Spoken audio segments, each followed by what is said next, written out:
We're going to talk about the Consumer Contracts Information Cancellation and Additional Charges Regulations of 2013. They've applied to estate agents since June 2014, so they've been around for some time. And basically what they require is that you provide your clients with a cooling off period. We've all heard of cooling off periods. They apply to all sorts of situations, and it applies in sales, it applies in lettings, and basically it says that if you enter into a contract with a consumer off premises, and I'll explain what off premises means later, then those consumers are entitled to a 14-day cooling off period. In essence, that means that if at any time within the 14 days they change their mind and they want to cancel your instructions and they don't want to work with you anymore, then you have to cancel those instructions and the consumer can walk away from it.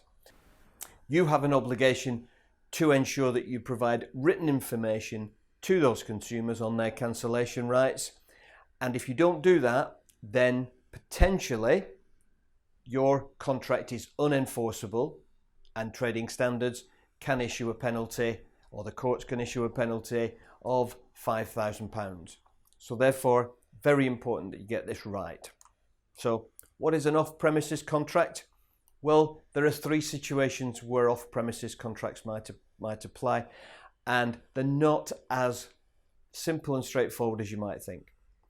Obviously, if you visit a client, you go and do a valuation or a market appraisal at their property, and once you've done that, they say, yes, put it on the market, let's get moving on trying to sell it.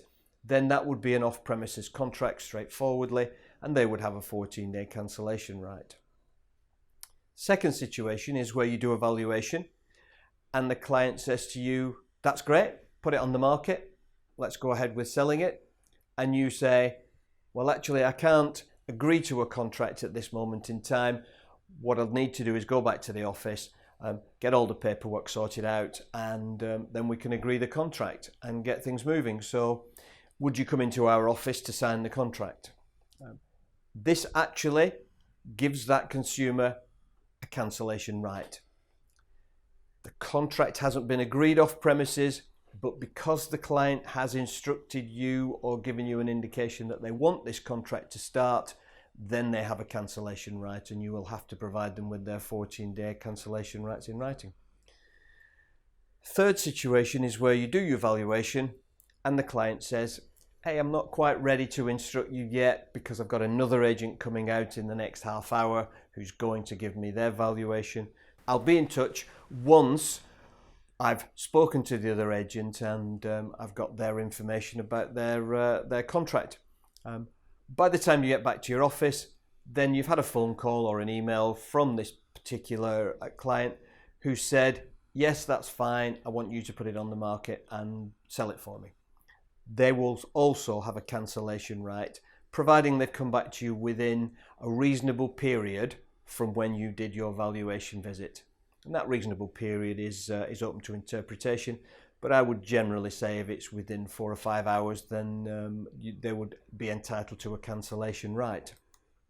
So now that this client is entitled to a cancellation right, you have to give them the information about their rights in writing. Generally, that's done in your terms of business, so you don't need to worry too much about it, providing you have the right information in the terms to start with. So outline the cancellation rights, outline how they can cancel the contract. Most agents would like to immediately market a property, and most sellers would also like to immediately market their property.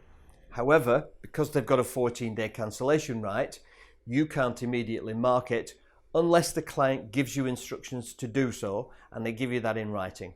Being able to immediately market the property means that you will be able to impose a charge on those clients if they enforce their cancellation rights, and you'll be able to charge reasonable expenses for the work you carried out from the time you were instructed to market up until the point that they issued you with their cancellation notice. So it's better for all parties concerned that you get the immediate marketing in place.